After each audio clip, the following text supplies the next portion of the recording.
It's time for the Daily Stand Up Podcast presented by Agile Dad with your host, Lee Henson. Without any further ado, let's get started. I recently received another email from my dear friend Mike Cohn. This time it was titled, Are You My Manager? Now, instantly when I read this, I thought about, Are you my mother? So let's see where he takes this because I'm hoping he takes in that direction. I think it was the Lorax. Anyway. Back when my girls were small, I used to read Dr. Seuss books to them. There we go.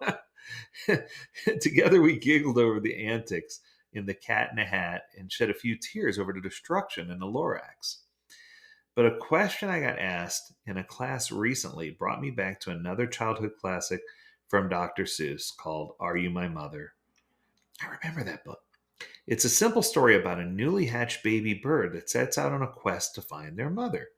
Don't worry, the baby birdies eventually reunited with their actual mother.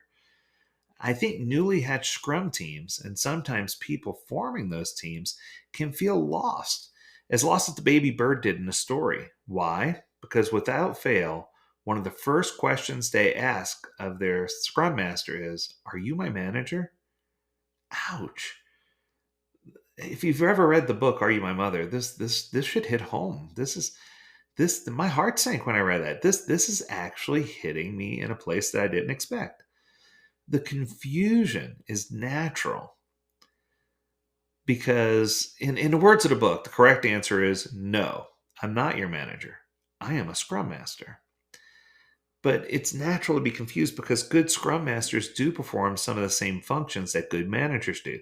In fact, I'll go on record and say, and I've said this before, everyone who is in a manager position, anyone, if you're a good manager, you probably would have made a really good Scrum Master. I'm not saying you should go and do that, but what I'm saying is most people who have chops to be a really good manager definitely, without question, would make fantastic Scrum Masters. Just throwing it out there. So some of the things they have in common, some of the things that Scrum Masters do, that good managers do, they motivate and encourage people to do their best work. They look out for the team's mental health by avoiding excessive pressure over deadlines or budgets. They help remove impediments to progress so that the team can create potentially shippable increments, which I love. They improve a team's collaboration and teamwork, and more. But there are also ways where Scrum Masters and managers are not alike. Scrum Masters do not assign tasks or allocate people to a project. They don't pick due dates for a task or due dates for a project. And most importantly, Scrum Masters do not assume responsibility for a team's work. The responsibility for the team's work rests in the team members, where it should. The team should have their own autonomy to perform their work and do it in such a way that they can be incredibly productive and provide value to the organization.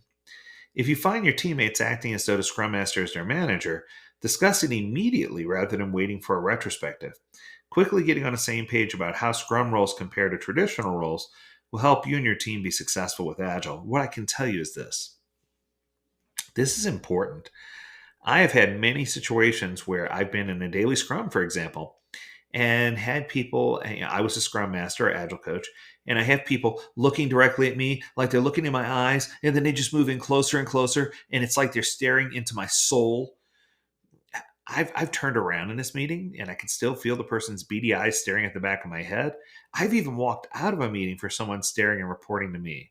I want people to report to each other and to feel this camaraderie. I don't want it to be all about me. I don't want it to be the Lee show.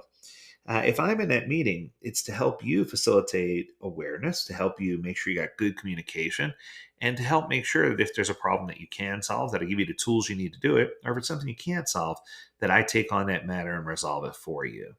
So it's one of these things where great leaders and great managers know, and I'm going to use a quote here, great leaders and great managers know when to throw a man a shovel and when to throw a man a rope. And this is a quote that came from a guy who was in my class. He was a former Marine. And he said, when if you were on a military base and you find somebody in a hole, what do you do? I said, oh man, I get a rope or I get a ladder and I get him out. He says, that's exactly what you don't want to do. I'm like, why?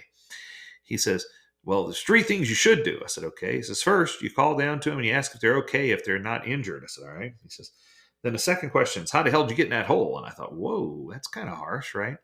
But then third, he says, you throw them a shovel. He says, because then when they spend the next 4 hours digging themselves out of the hole, they'll never wind up in the hole again. Where if you don't do that and you just extend a rope or extend a ladder, you're going to walk by 20 minutes later and they're going to be back in a hole again because they didn't realize how they got there, and they're going to have a friend this time, right? I think the big ticket here is the second part of that equation. It was Richard Branson who said to me, sometimes you just got to throw a man a rope. Sometimes you just got to reach down and give him a hand and help him out of the hole. And I agree. Humanity wins every time.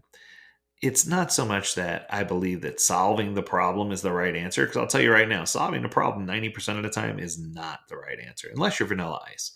But, but it's one of those things where if you have a problem, I should help you resolve it. If I can't help you resolve it, I should solve it for you.